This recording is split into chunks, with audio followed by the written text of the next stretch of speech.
Happy holidays, everybody, and welcome to the ArtistWorks Virtual Classical Guitar Roundtable with Jason Vieaux and Colin Davin. Thanks so much for joining us today. We hope you're all well from wherever you're tuning in from. Go ahead and drop comments in there. Let us know where you're watching from. We want to also invite all of you to drop any questions you might have for our esteemed faculty today. We're going to be getting into all sorts of classical guitar discussion here and some great playing from our guests. So if you have any questions, just type them into the comments and we'll be trying to get to as many of those later on in the show as we get there. So let me bring on our guests. Welcome, Jason and Colin. Hello, everyone. Hello. Hey, good to see you. And where are you guys tuning in from today? I'm actually in a studio at Cleveland Institute of Music where I teach in Cleveland. This is my home base for many years. Yeah, and I'm in my home in Winchester, Virginia. I teach at Shenandoah Conservatory, just a couple minutes drive down from where I'm at right now. And I've been here for the last 2 years or year and a half after teaching with Jason in Cleveland for 7 years. So, yeah. Very cool. Right on. Well, we always like to kick these off with a little playing. Jason, do you want to play something for us to get us started?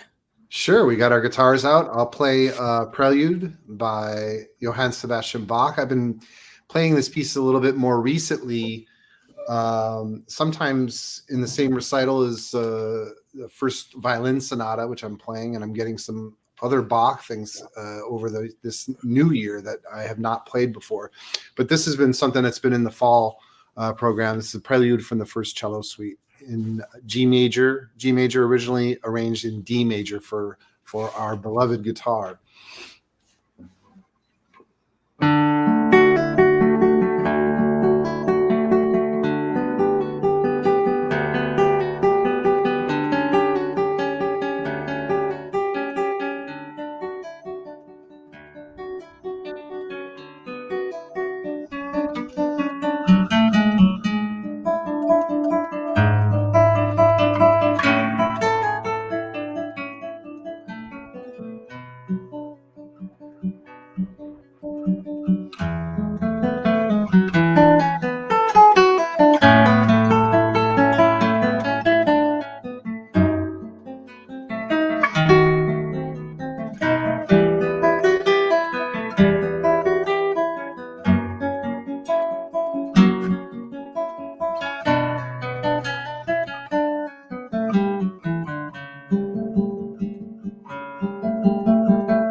Bravo. Yeah. Very nice. Yeah. Thanks. Cool. That's such a gorgeous prelude, and I love the way you kind of hear the harmonic progression unfolding with almost no real sense of melody. You know, it's just all sort of arpeggios and floating through, and then these little fragmentary melodic ideas start to come out and start to expand. And you know, through a very simple seeming process, there's like this whole kind of world that's created. That's kind of the interesting thing about playing. Well, I mean, Colin has one of the most masterful performances of the sixth cello suite that I've ever heard. And that's the thing about studying that, the cello ones in particular, of course, the implied polyphony and counterpoint. And what's nice about the guitar being a truly, as Segovia said, a truly polyphonic instrument is that you can really bring out some of those things the violin and the cello don't really necessarily get to do with their bow. We've got the four fingers on our right hand with the, you know, the plectrums on it, the nails, and and just that those extra strings, those extra two strings also help tremendously in that. Right. Although for the sixth suite, it's one extra string because that was originally for a 5-string cello. That's right. But for that suite, it's 4. I was thinking that was the fifth one, but that's right. That was the sixth as well. Yeah. So cool. Well, I'll jump in with a little something, bit of a different flavor. So this is the Venezuelan Waltz number 3 by Antonio Lauro, subtitled Natalia.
That's a fun one. I love Lauro's music and just sort of the rhythmic playfulness that comes in with it, and kind of exciting, bouncy dance feeling to it. So that's wonderful. It's so well done. And are those those embellishments and the repeats, are those Lauro, or is that pertain to the style of playing those things, or those pieces? Yeah, it's a little bit my own ideas. It's a little bit from an old live performance of Lauro playing those that I came across a few years back. I was at a festival that Berta Rojas was also performing at and teaching at, and she gave a lecture just about that piece, actually a whole hour just on the waltz. Wow. Natalia.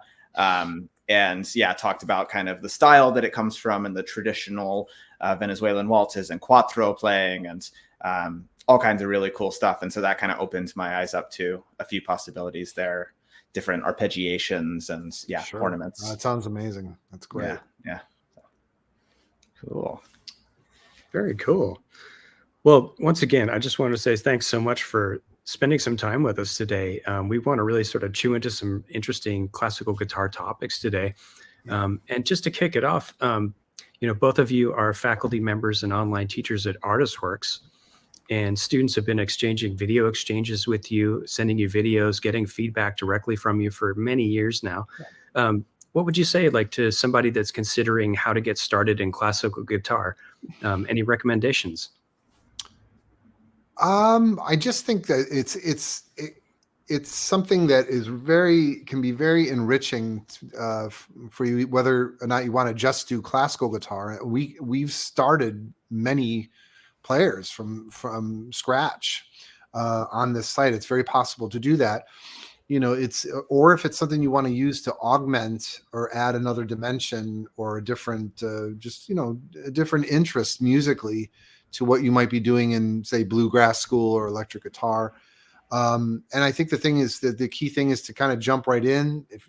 Sending videos is really an important thing. A lot of our students really subscribe and just watch the videos, kind of like a fly on, they use their subscription to be kind of a fly on the wall.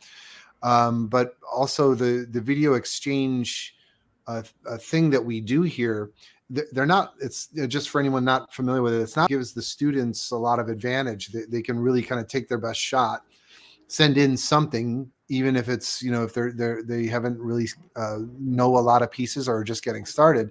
And then from there, myself or Colin can kind of then build outward from there and get them onto some, not just exercises, but even some simple studies back and forth to get, so that the player can get their bearings with the things. Because there's with classical guitars, a lot of details like fingering, specific fingerings, the P, here, put this in front of the piano so I can say P, I, M, A, fingers in the right hand, very specific, and then 1, 2, 3, 4 in the left hand. And just using exercises and some very light etudes initially to get the player up to speed, as it were. And then when they get a group of those things under their fingers, you can go a lot of places from there. Yeah, and something I think is really interesting and effective in how we kind of model this, the classical guitar school at ArtistWorks, is that you have this mix of passive and interactive learning that you can do. So there is a little space when you're kind of first maybe feeling it out or getting used to the curriculum and how it's set up, where you can be kind of watching recorded videos, looking at the scores, getting a feel for where you want to make your first dive in. But then that interactive element really is the big difference, right? That it's really tough, I think, with classical guitar, because there is a fair bit of detail, I think, that goes into learning any given piece, that you really benefit from having that kind of personal guidance along the way. Another really cool thing about the platform here is that when you're subscribed, you have sort of all of the other students' video exchanges are available to watch, and they're categorized by what piece they're working on. So you can actually have sort of a masterclass element to it, where let's say you're starting to work on Giuliani Opus 50 number 1, one of our beginner curriculum etudes. You can go through and see a bunch of past videos that Jason or I have exchanged with students on the site, and kind of get a sense of what some of the common issues might be, get some preemptive advice before then we jump in one-on-one with you. So. Yeah.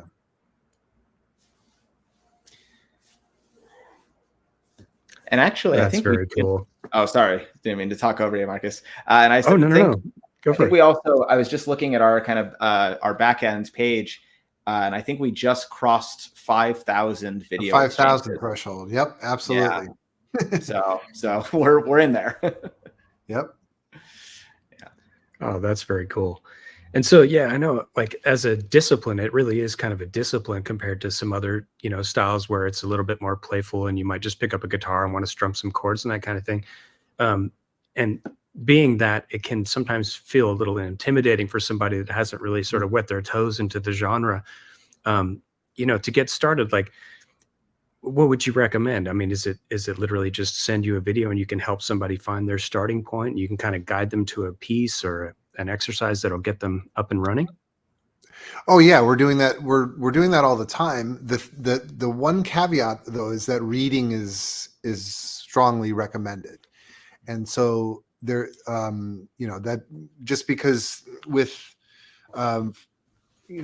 music reading is kind of an essential part of actually studying any classical music instrument, because there's not enough of the information contained in tab to what we're playing is like music. We're playing polyphonic music on the instrument, not unlike like a finger style, like say Martin Taylor and his arrangements, of course, are polyphonic, but the sense that when, the way that things are stemmed, either up stems or down stems, and the just the notation is giving like tremendous amounts of information that the player needs, of course, to know and to study in order to learn to play this kind of music.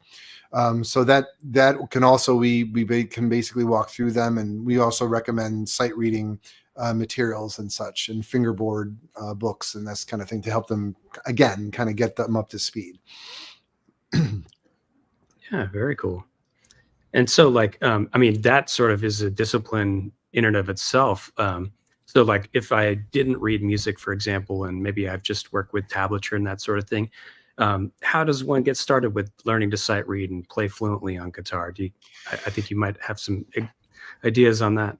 Yeah, I mean, I initially wrote some basic exercises to get them to learn like the lower position and the strings and what the pitches are, and then again the fingers and this kind of thing. And that's something I'm hoping to do a bit more, because I'm going to be coming to the headquarters there in Napa to record more videos, and so that I think is something that we can do to actually shore up the curriculum a bit more, so that there are more things. There are plenty of sort of exercises and challenges for them, so that after about 20, 30, 50 of those, you really start to get a sense of what is there.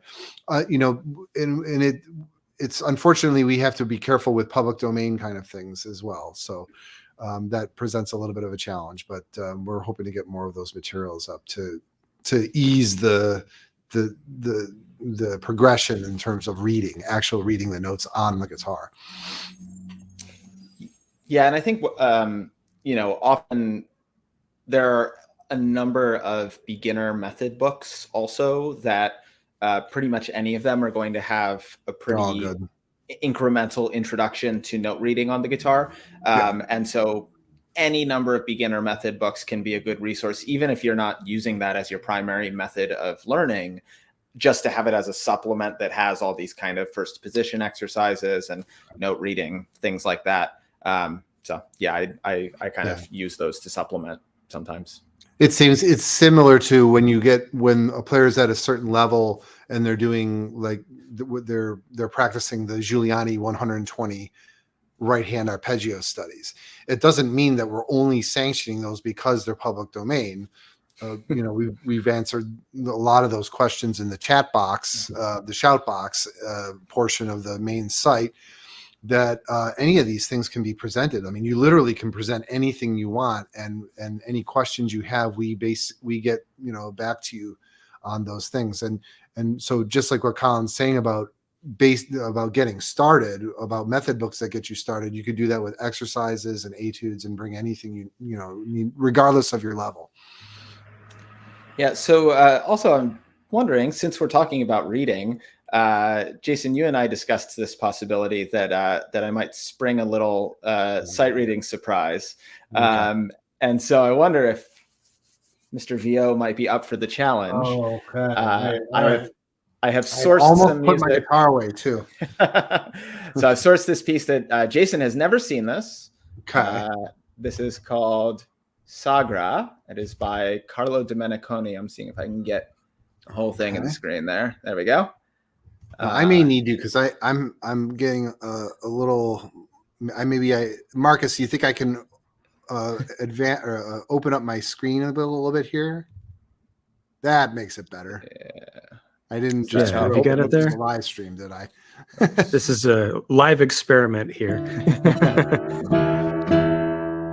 So we got screen share here. Yeah. Okay. Yeah. So. Right. All right. So, okay, just sort of talking through something like this. And then Colin and I, when we were teaching together at Cleveland Institute of Music, even before Colin got there, I instituted a sight reading exam for all auditions, simply because it's again, if you're getting into a conservatory level of playing, like you're at an advanced level, sight reading is kind of a big litmus test, right? Because many players can show well, but may have trouble reading, and we need to evaluate that, of course, at the conservatory level. So let's see that again, that screen share. So I could just walk through this. So like with sight reading, a great thing to do if you practice it every day is to note, first of all, to note key signature. And again, we understand that, absolute beginners in music cannot read a key signature or a meter. And so this is, cut time. We see 4. So what I'm identifying right now is I'm identifying 4 quarter notes per measure, but the piece is felt in 2. It's like 2 long beats, like 2 half notes, right? So I mean, Colin and I have been sight reading like gobs of music since we were kids, and it was just the kind of thing. When I was a kid, I would just sort of ram my way through it. But one thing that's really good to do is just to take a couple measures at a time. I'm noticing there's no accidentals, right? We're in basically no sharps, no flats, right? Mm-hmm. So I'm noting the dynamic. And all this stuff, when you get better at sight read, you can start rolling more of these details in right away. So forte,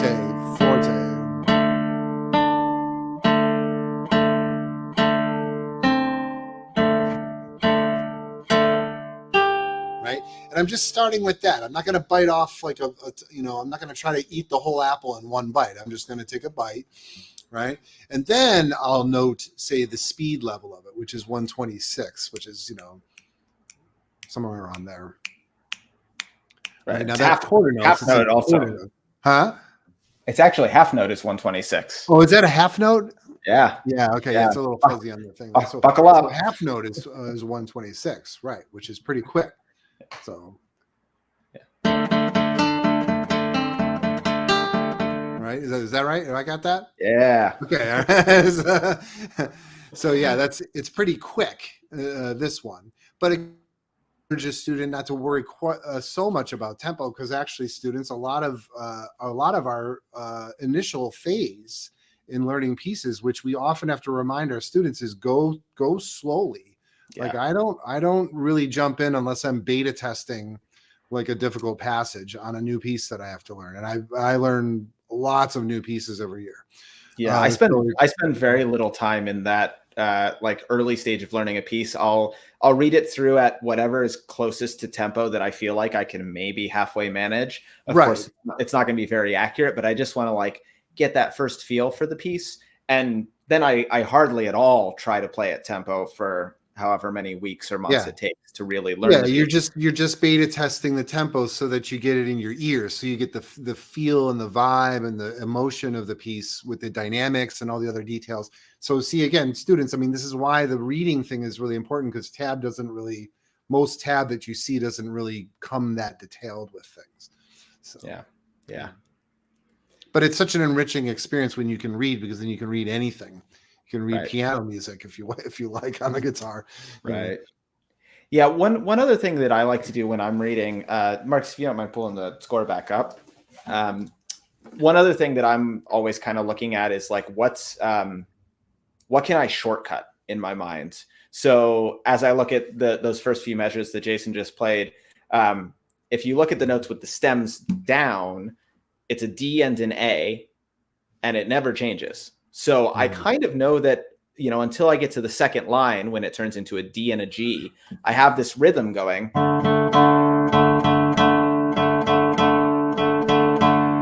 And so in a way, I can kind of autopilot that. And all I really need to read is that treble part, right? So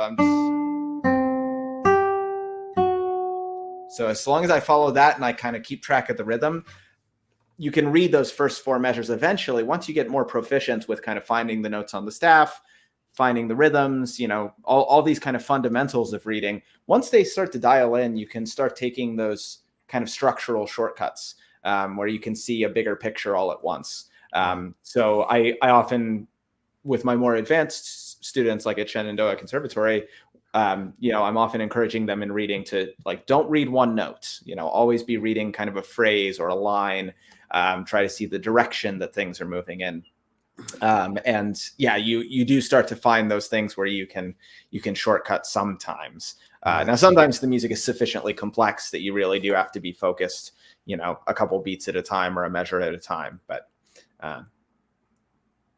yeah, these are great. These are great, and this is something I'm sort of turning over in the back of my mind. Like, I mean, that was something that we were starting to do. I was starting to write some etudes here and there that had more of a developmental bent to it, because that way we wouldn't have to deal with so much with public domain issues and stuff. So they could have the score on there. So there are several things like that, a few things on there. But I mean, that this is a very nice thing to have. Yeah. Very cool. All right. Well, we got a couple questions coming in from the audience. And just a reminder to anyone tuned in, if you have a question for these guys, just go ahead and post it in the comments and we'll try and get to as many as we can. Here's a good question for you. There are multiple ways to finger many passages. How does one decide the best choices? Well, I mean, actually, you, Colin, I want to hear what you have to say on this. Yeah. Oh, I mean, it's the biggest question in a lot of ways. I think there's usually a combination of practical concerns and musical concerns, and sometimes they align perfectly. And it's like the best practical choice is also the best musical choice. And sometimes they don't, and you have to challenge yourself to a more difficult fingering because of the musical effects that you want. Other times you are able to, or even decide you have no choice but to make the compromise to the easier fingering or the more technically practical fingering. But I'm often, sort of looking at, one is like, what's the color of the passage? What's the texture of the passage?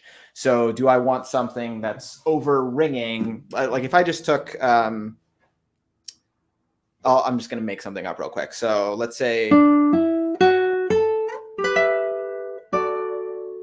right, just a little bit of musical nonsense. That little line, those first notes that are just melodic, single line, I could play here. I could play them here. I could play them here. I could play them here. Right, so they can overring. They're going to have a darker color on a higher position, typically, a brighter color in a lower position. So there's lots of possibilities there. And then those two chords that I came up with, more or less only one choice for the fingering, but getting up to that will inform what I do with those first notes. So if I want it to be really, really connected and smooth, I might do something like this, or even this. That wasn't so great. So I'd workshop it. Right, those kinds of ideas. Or if I really want maybe an expressive, like glissando or portamento, then I might intentionally start lower. And I force myself to take more time. So there's this kind of series of musical effects that you might be kind of grappling with that can determine all of that. So Jason, I think I overheard you noodling on it too. What's your I was actually trying the one you ended up doing there, like with the big left. Yeah, you get a nice little portamento with that one. So yeah, exactly. I mean, it's sort of there's a lot of aesthetic judgment that kind of goes in the end when you hear a player, kind of a professional. You're basically hearing, well, at least on that week or that month, the end result of what decisions they're making, and then oftentimes we're just changing a lot of these fingerings all the time. I can say that as I've gotten less young over time, over 30 years or so performing, so some things can happen at a certain age where like you don't have like kind of like the reach in a certain way where you would be willing to completely like lay out at 25 your hand or your wrist. You may sort of opt, for something that's a little bit smoother. Or you find that you can play a little bit quicker if you say, like this kind of, where you keep that fingering close by. So lots of aesthetic things like speed, the speed of the passage, like you said, the color, texture, a lot of these things also come into play. So all I really wanted to add to Colin, what Colin was saying there was that you want to try. I've always encouraged students to just try as many as you can. And when I'm working one-on-one with students at ArtistWorks, we often try 2 or even sometimes 3 different fingerings, particularly on the more difficult pieces, because the more difficult a piece is, the more that the player I think, should experiment in that sense, in relation to their experience level, in terms of learning pieces. And some students are just more comfortable with, say, like if they have a Segovia edition, they're just more comfortable doing the Segovia's fingerings, and that's also fine too. But as a teacher, if they're struggling with a Segovia fingering or a Manuel Barrueco fingering of an Albanese piece or something like that, then I think it's incumbent upon the teacher to say, well, there are these other options you can do. Using open strings is kind of like a thing that I've always loved to use, because I like the color of it, the open strings with the closed strings. So I opt for that a lot, just as on an for aesthetic reasons. Yeah, there's also this feeling of trying to create fingerings that have a smoothness to the line, or I mean, maybe if the line's not smooth, that's fine, but connecting notes on the classical guitar is one of the hardest things we do, actually, because we have this dual problem that the note does not sustain itself, right? As soon as you pluck a note, it begins to decay. And so the next note is kind of coming in after this previous note had died away. And then also the very action of plucking requires stopping the string for a split second before the next note can come out. So if it's on the same string, we're actually playing one note, and then the next one requires a brief moment of, it won't be that bad, hopefully, but this little moment where you stop the string. And so certainly one can play a melodic line all on the same string with very smooth sense of legato, but using open strings as like a way to create a little bit of a dovetail, or just otherwise cross string fingerings, which is kind of how piano players get legato, right? Right, as opposed to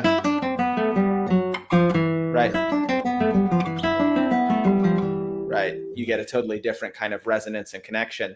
And then the other side of that is like slurs can often, I mean, slurs create their own flavor, their own kind of color. But in that example, right, that'll change it. Or compared to, they have like da da da da or da da dum, right? It creates a little bit of a different feeling as well. And there's a little more smoothness sometimes in a slur. And that doesn't even get into the whole question of right-hand fingerings, which is its own world. Yeah, it's actually quite complex. And I have to say, I can only imagine how many lessons we've worked on students with legato on the same string, in terms of like just playing a stroke that, what I call a sweep stroke, where when you're alternating, you don't stop at the string, right? Which players like Colin and myself have to sort of traffic in all the time. And but yeah, I mean, just the number of lessons that we've talked about with these things with students it's amazing. And I'm just kind of getting a sense of it. When you said 5,000, we crossed the 5,000 threshold. These are all things we talk about when we respond to a student that's struggling with a fingering, like say in a Fernando Sor piece. I mean, Fernando Sor's music is incredibly difficult to play. Even the so-called simple studies are really oftentimes not very easy. We do talk about fingerings a lot, and if you can find alternate fingerings for that, because it was those pieces were written on a shorter scale guitar, we definitely encourage and entertain those and demonstrate them. That's the thing. The key thing is if your teacher can actually demonstrate it, it's a big advantage. And we work on basically anything on this site through this ArtistWorks thing, anything that really you would work on in a one-to-one lesson. You know, it's just back and forth. You ping pong the videos back and forth to do it is all. Right. Yeah. Very cool. Yeah, that's really awesome. Thanks so much for going into depth on that. We had some other questions, but I think you kind of hit a lot of the other questions related to that, you know, like fingering choices and that kind of thing. We have some other ones, some great questions here. Keep them coming, folks. These are awesome. Just to sort of summarize a lot of these questions, I think a lot of folks are just looking for some general advice on how to practice and what to practice. You know, any thoughts on that you'd like to get into? Sure. Well, we teach practicing an awful lot. I mean, I think that's just part of the thing with classical guitar is the whole thing of being able to analyze. Well, the first step is what, you know, if you're working on a piece of music or even on a section of a piece of music, inevitably you're going to, if you're at even what we would call a sort of a beginner level of experience within your first 5 years, you're going to begin to suss out after a while, like if there's a section of music or a couple phrases, which part of it is difficult. If it's a difficult left-hand transition, which Colin alluded to earlier, left-hand transitions are really kind of one of the big things that really make playing classical guitar difficult, because of the fact that it's polyphonic music and we can't just kind of do this all day. We have to be able to move to different positions, and that's what makes the music, you know, sometimes that can make the music difficult to sound graceful or smooth or whatever the mood is. So so that first step, what we were talking about is actually just having the awareness or the mindfulness to know, like, well, what is difficult here, and then why is it difficult? What makes this passage difficult? And most of our students actually, you know, that are what we call like an intermediate to advanced level, the ones that have more than 5 years of experience, they're mostly able to figure that out, and they'll either say it in their video response. You can speak, you know, basically what you like, or they'll type it in the text box that is above their video or next to their video, is it? And so that starts the conversation. Like, what do you do here? I've been trying to work on this passage, and I always get stuck here. It just doesn't sound right to me. Then they're playing it for you, and then you sort of figure out, oh, okay, yeah. So this, you know, what's a passage? A good one is. Here's one of our most famous ones. Here, I'll move my screen down so you can see a little bit.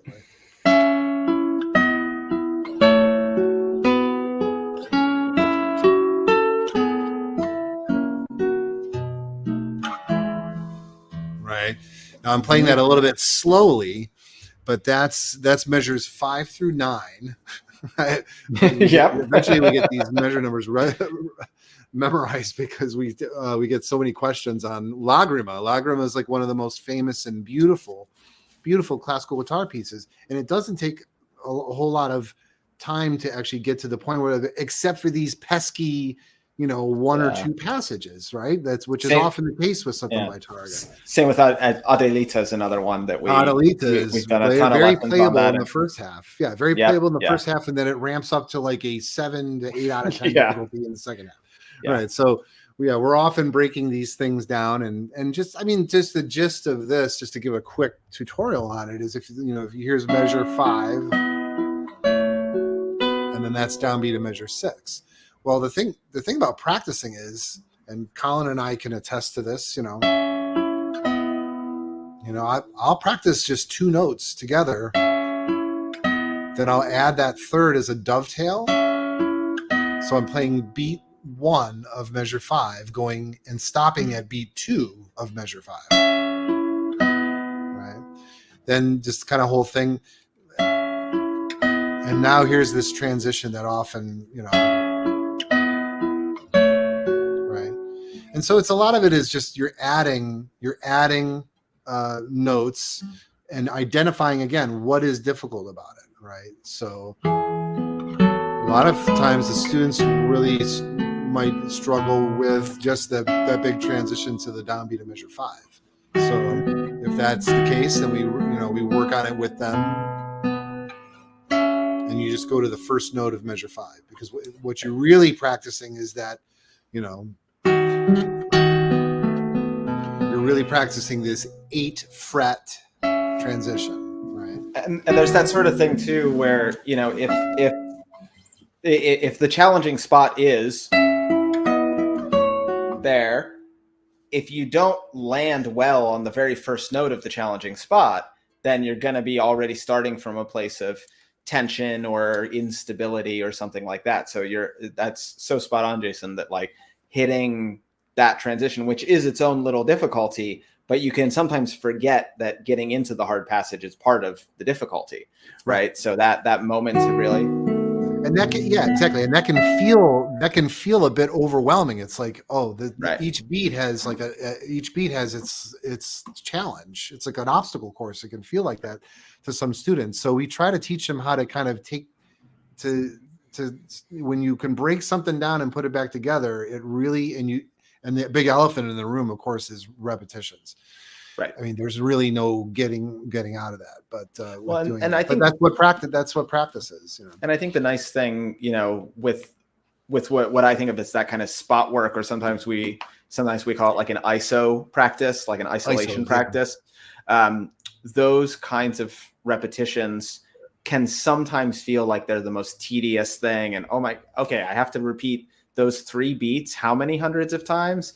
But it's just 3 beats. It only takes like 2 seconds to do each repetition, right? So I think that's the other thing we sometimes forget, is like that quantity doesn't actually necessarily take like 8 hours of practice. No.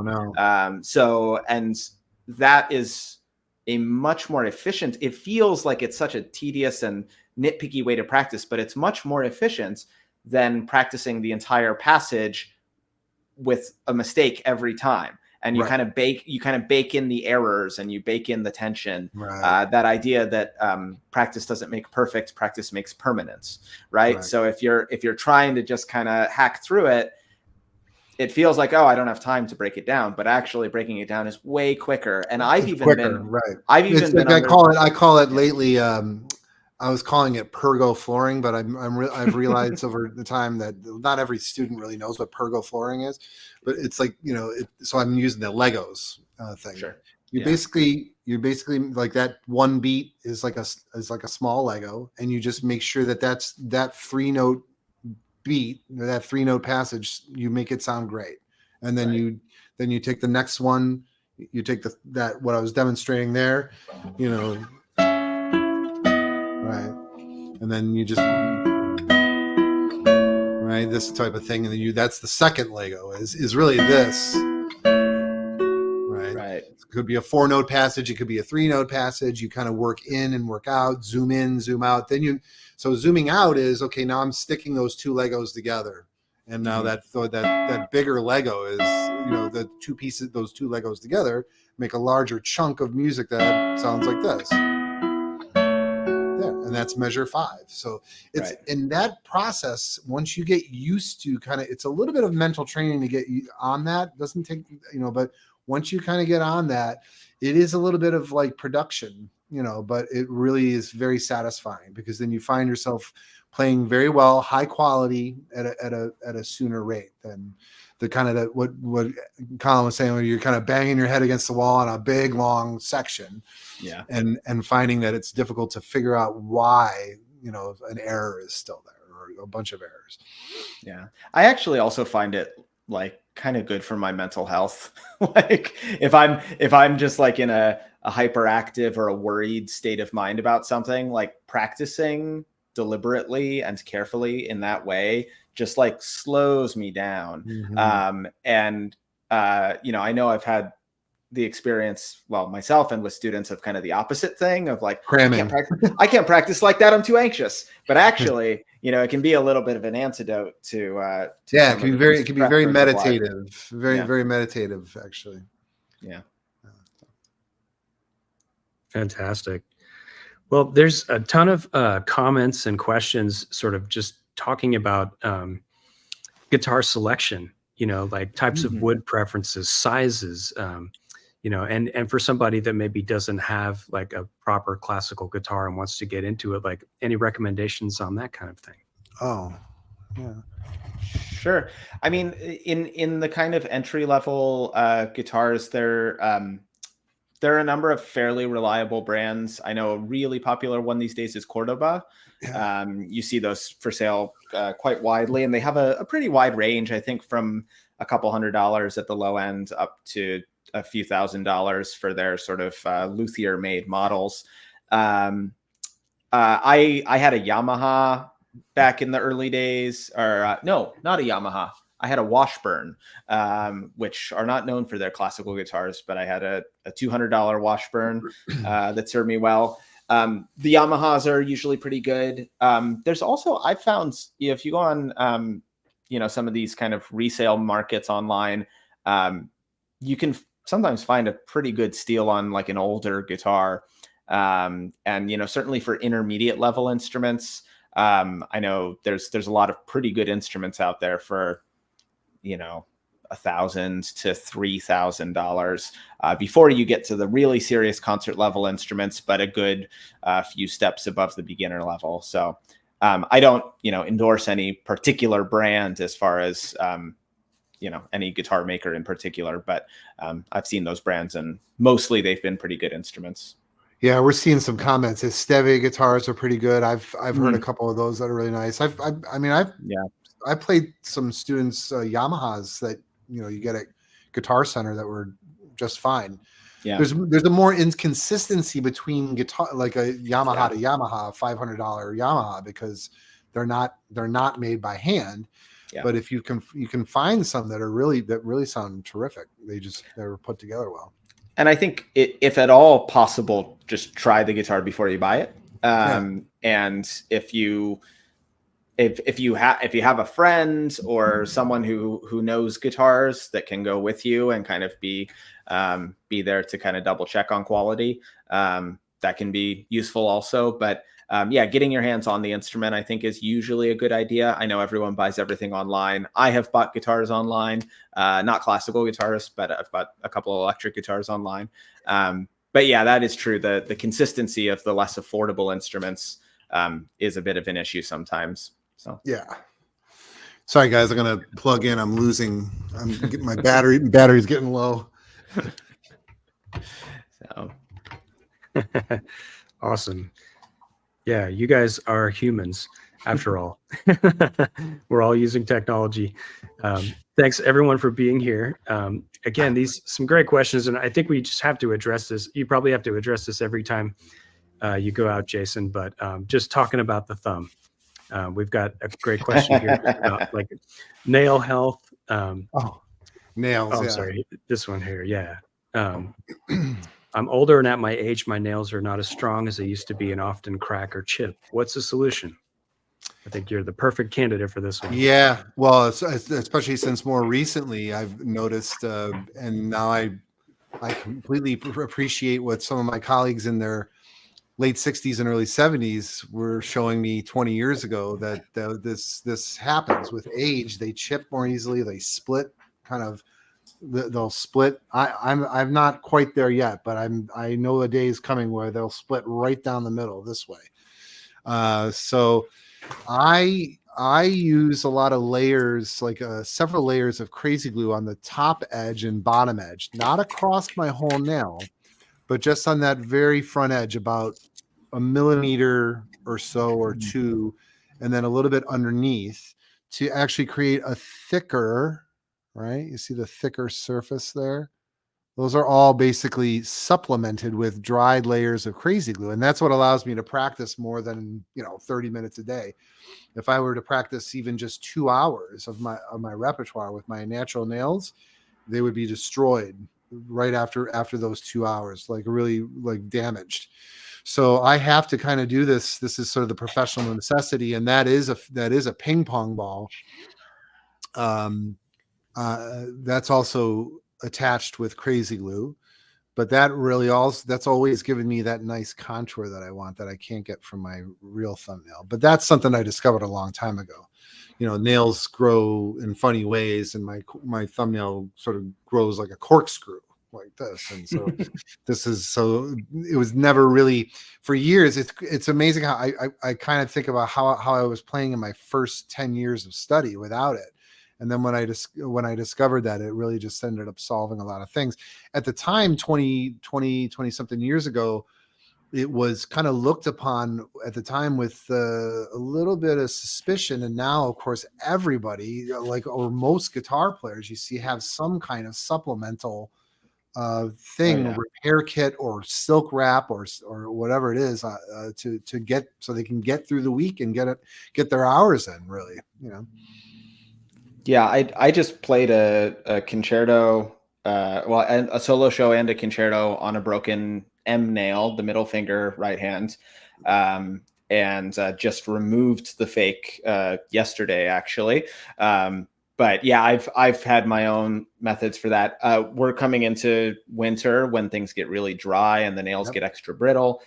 So I've got I used this stuff, OPI Nail Envy. There's a few other nail hardening, like matte finish kind of things that I use to kind of reinforce the nails.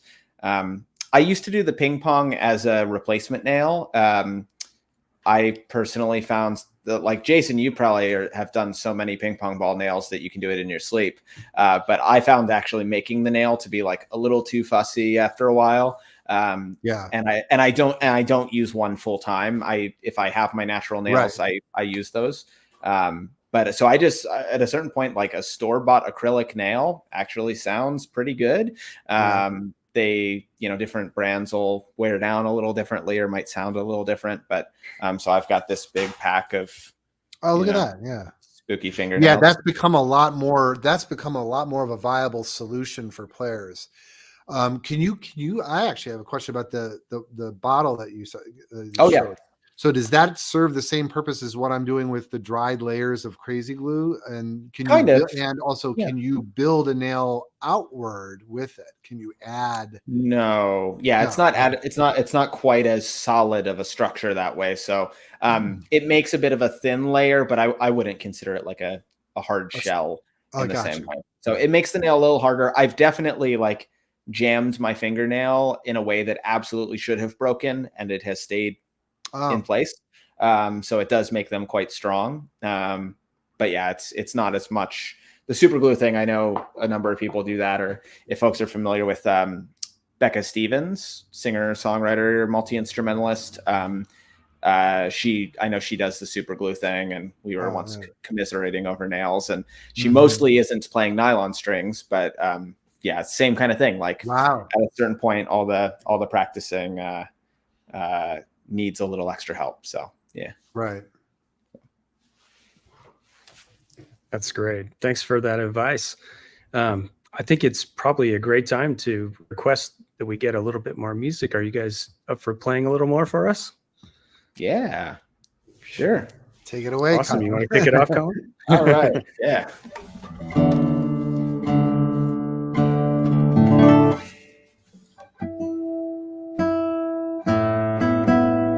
So I'll do a selection that's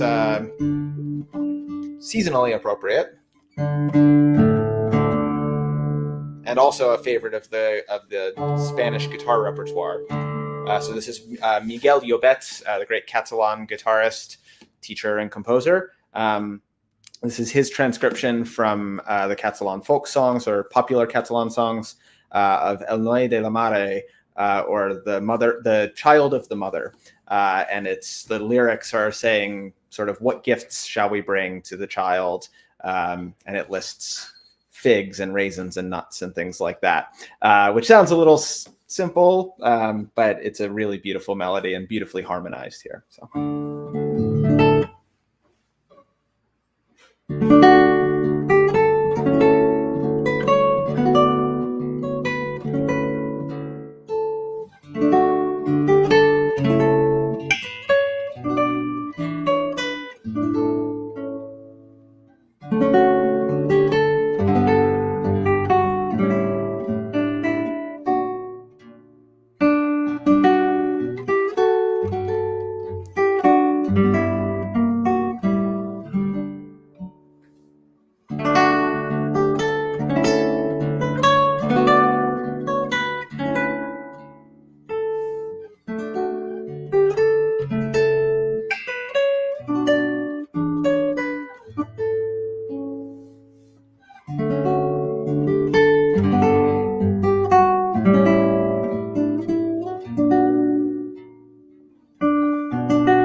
Beautiful. Very nice. Thank you, Colin. Yeah, thank you. Beautiful. Jason, do you want to play something for us? Oh, maybe I'll play Lagrima since it's so popular on the site. I just wanted to say real quick, I'm noticing some other comments. Who did the Jason, who did the finger in the Bach prelude for cello that you just played? Those are my fingerings. They change here and there, like all my fingerings often do. And then there was something else here. Oh, now I lost it. There's some really good suggestions on here too. I wanted to find the other one just really. Oh yeah. Do you teach? I think this is an important one to answer. It's from Jim. Do you teach students that for various reasons need to play without nails? And of course, absolutely all the time. I mean, and ArtistWorks is a great place for that, because some, if you're a doctor or surgeon or you work a job where you really work with your hands and you can't keep nails, that's all fair game on ArtistWorks. So I just wanted to put that out there because we get that question a lot. So, okay, here we go. Here's Lagrima.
Hey.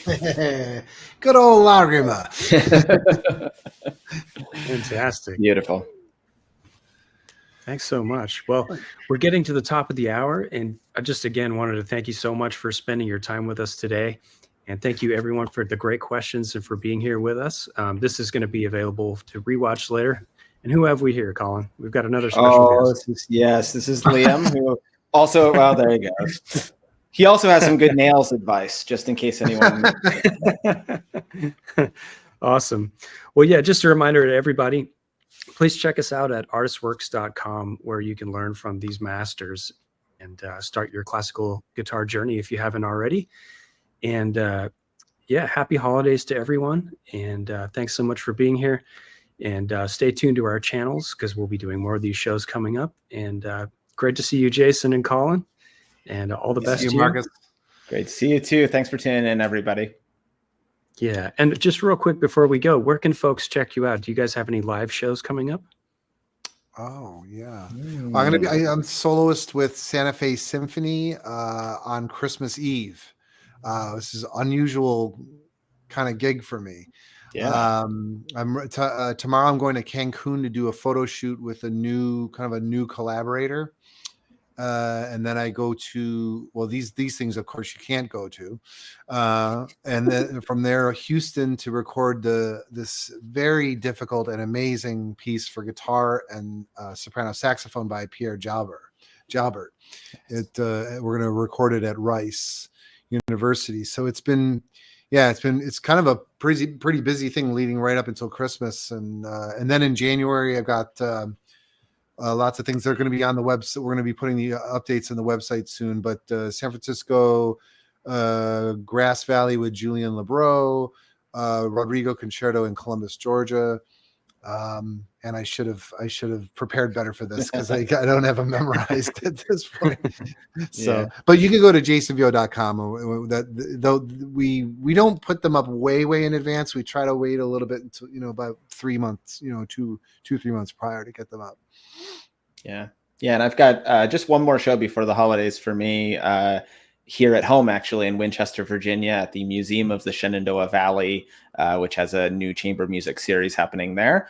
So I'm playing with my friends and colleagues, Julietta Curenton on flute and Nadej Fufat on viola. So we'll be doing some interesting trio repertoire there. Few solo things coming up. Let me think. Charlottesville, Virginia in February. I've got a concerto out near DC in May. So few things scattered here and there. So, yeah, I would say, check out the website. Yeah. Check out the websites, and they're I don't know about Colin, if you have this. I mean, you have just you can click. It's like a one click to be on a newsletter. We send like 3 newsletters a year that have the schedule regularly updated too, which is just an email 3 times a year. Yeah. And I see someone asked what date at the MSV. It's on the 16th, which is this Saturday. So, yeah. Great. Yeah. Awesome. All right. Well, thanks again, folks. Cool. Great. Thank you, Marcus. Thanks, Colin. Thank you, everyone, for coming.